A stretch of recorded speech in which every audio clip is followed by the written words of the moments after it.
असांजो मुल्क न सिर्फ़ पंहिंजे ख़ूबसूरत नज़ारनि जे करे पर पंहिंजी तहज़ीब, सक़ाफ़त, हुनर ऐं ज़राअत जे करे सॼी दुनिया में मशहूरु आहे।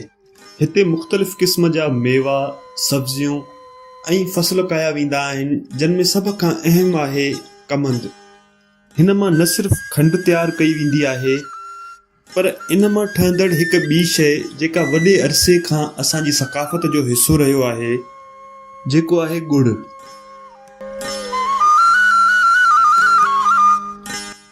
गुड़ जी तयारी में सभ खां पहिरें मरहले में कमंद खे फ़सल तां कटे करे चीचड़े ते खणी अचिबो आहे, जिते हिकु वॾी तईअ में कमंद जे रस खे काढ़ियो वेंदो आहे।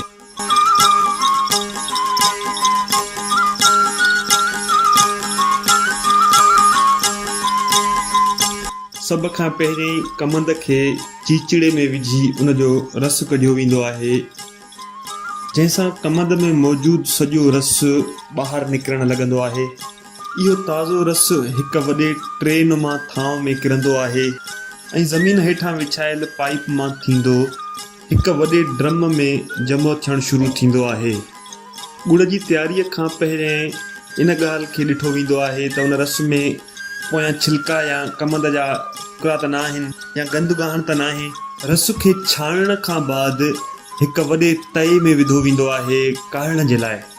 गुड़ जी तयारीअ में कारीगर पंहिंजी उमिरि जे तजुर्बे खे इस्तेमालु कंदे हिन खे बहितर खां बहितर ठाहिण जी कोशिशि कंदो आहे ऐं हिन जे सतह ते जमा थींदड़ झग ऐं ॿियनि कसाफ़तनि खे उहो कढी करे ॿाहिरि उछलींदो आहे।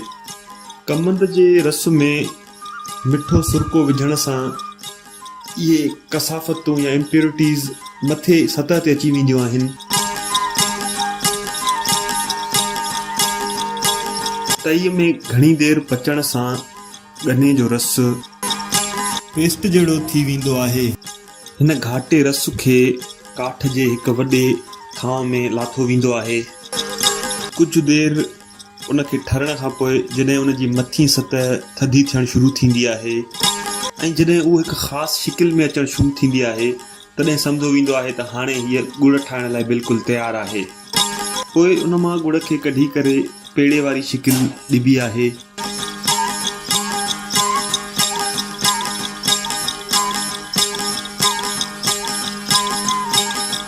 इन खां अलावा हिन मां मिठाई पिणु तयारु थींदी आहे। कारीगर इन रस जी पेस्ट खे रोंबे सां उथलाईंदो ऐं मथां दॿाईंदो रहंदो आहे त जीअं उहो हिकु बहितरीन मिठाई तयारु थी वञे। कारीगर काठ जे रोंबे सां उनखे मुसलसल पाण में गॾाईंदो रहंदो आहे त जीअं उन मां मिठाई तयारु थी सघे।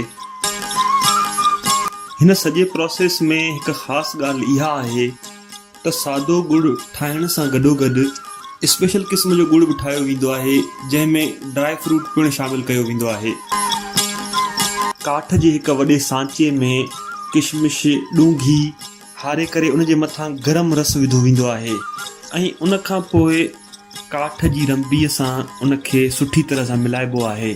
सुठी तरह मिक्स थियण खां बाद उन में चङी तरह शामिलु थी वेंदो आहे। गुड़ जेसी ताईं सिंध जी सक़ाफ़त जो हिसो आहे, न सिर्फ़ु एतिरो पर हे जानवरनि लाइ ॾाढो काराइतो साबित थींदो आहे। सियारे में माल खे गुड़ खारायो वेंदो आहे त जीअं हुनखे थधि न लॻे।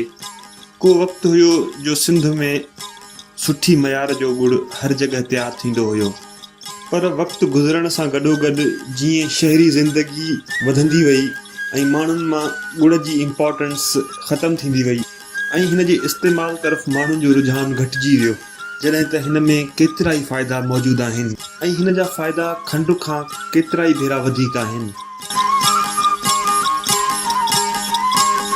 अॼु हिन खे न सिर्फ़ु मिठे लाइ इस्तेमालु कयो वेंदो आहे पर चांहि में पिणु गुड़ जो इस्तेमालु थींदो आहे।